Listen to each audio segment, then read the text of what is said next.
And my first question to you, Chris, is have you ever been here before? I've never been to Comic-Con before, and I feel like this won't be a regular Comic-Con experience. No. Since the Twilight fans are out in force. And I really what I want to do is slip under the radar and geek out for about an hour at the end of the day, which is what I'll do. The problem is, though, you under the radar is right now before your panel. As soon as you have your panel, there may not be any more under the radar. But there's a nefarious plan because they're showing Twilight again this evening. I think that'll suck up all the Twi fans, and they'll be able to kind of mingle amongst my fellow geeks undetected, hopefully.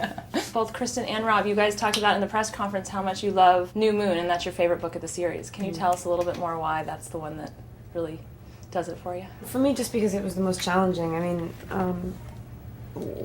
not that they're ever at ease. The relationship is always sort of strained. It was just like sort of the lowest point in the series, and also like at the end of that, it's absolutely the most heightened.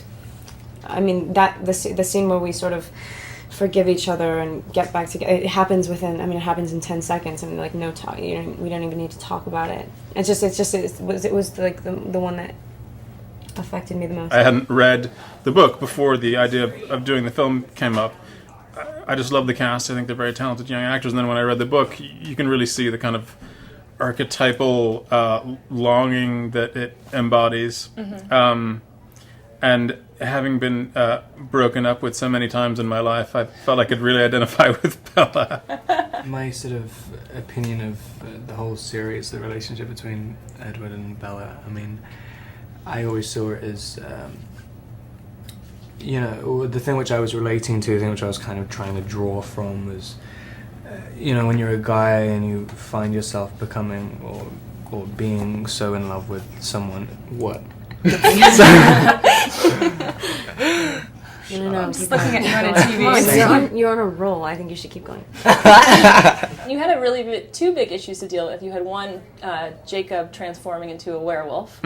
Was that a challenge to tackle? Hard for Taylor. Really hard for Taylor to become a werewolf. So we eventually had to resort to computer effects. Okay. No, I mean the challenge with that is to get a special effect that isn't cheesy and that's elegantly done. And Phil Tippett Studios, Phil Tippett being a legend in the effects community, is handling it, and they're doing a beautiful job. And Taylor, you had a lot of work to do in this movie. You had to bulk up really big. We all know about that. But you also spent a lot of time doing a lot of stunts and things like that too.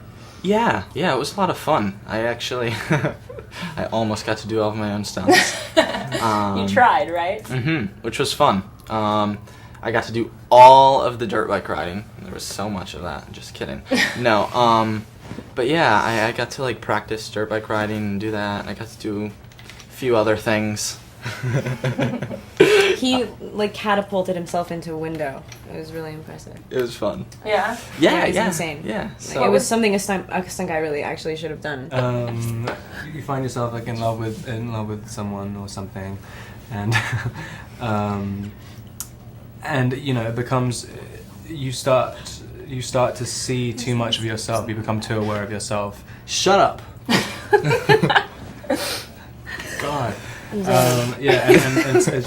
then he starts to. I can't concentrate anymore. You get so obsessed with the fact that you think you're not good enough because you think you keep elevating the other person higher and higher. Neither of them think they're worthy. But Bella's the one who can like handle her stuff, and Edward is just an idiot. And New Moon is like, it's the only time where he, in Twilight, he can think in these absolutes. This is why whenever anyone asks about if we have chemistry with the cars, do you know what it is? It's like complete animosity. Yeah, right.